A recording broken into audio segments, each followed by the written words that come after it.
बदमनी जी आड़ में पुलिस ईमानदारी शुरू कर दी है।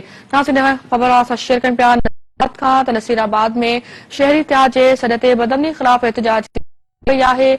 एहतजाज जो चवणु आहे त शहर में अमन खत्म थी वियो आहे। बदमनी जी आड़ में पुलिस दुकान शुरू करे ॾिनी आहे। अवां खे नाज़रीन आगाही ॾींदा हलूं त त्याज सॾ ते बदमनी ख़िलाफ़ एहतजाजी रैली कढी वई आहे। एहतजाज कंदड़नि शहर में अमन खत्म थी वियो आहे। अमली जी पुलिस दुकानदारी ॾिनी आहे।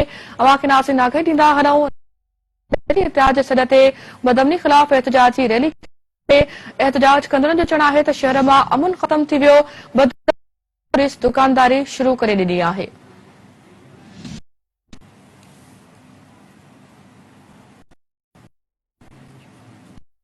नसीराबाद में शहरी इतिहाद ते बदमनी ख़िलाफ़ रैली कढी वई आहे। एहतजाज कंदड़नि जो चवणु आहे त अमन खत्म थी वियो आहे। आड़ में पुलिस दुकानदारी शुरू। नसीराबाद में शहरी इतिहाद सॾ ते बदमनी ख़िलाफ़ एहतजाजी रैली कढी वई। एहतजाज कंदड़नि जो चवणु आहे त शहर में अमन खत्म थी वियो आहे। बदमनी जी में पुलिस दुकानदारी शुरू आहे। इन हवाले से तफ़सील राब्तो कयो आहे सिंध न्यूज़ रिपोर्टर अला बख्श कुरैशी सां। बख्श अपडेट कजो इन हवाले से शहरी इतिहाद सॾ ते बदमनी ख़िलाफ़ एहतजाजी रैली कढी जी बिल्कुल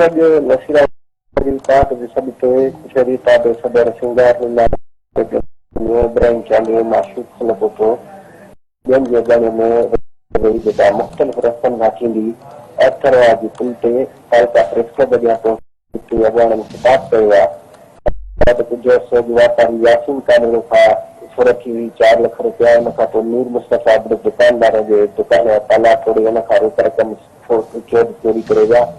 शहर में मुख़्तलिफ़ फर्क थियूं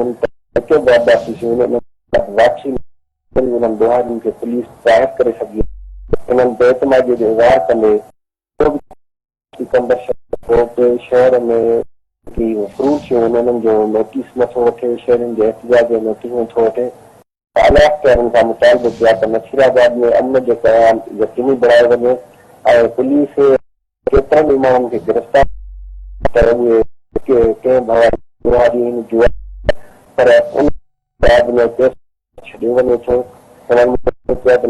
अमन जो क़याम यकीनी बणायो वञे ऐं ज़ाहिर कयो वञे ऐं जेसीं ताईं अमन क़ाइमु न थींदो तेसीं ताईं शहरी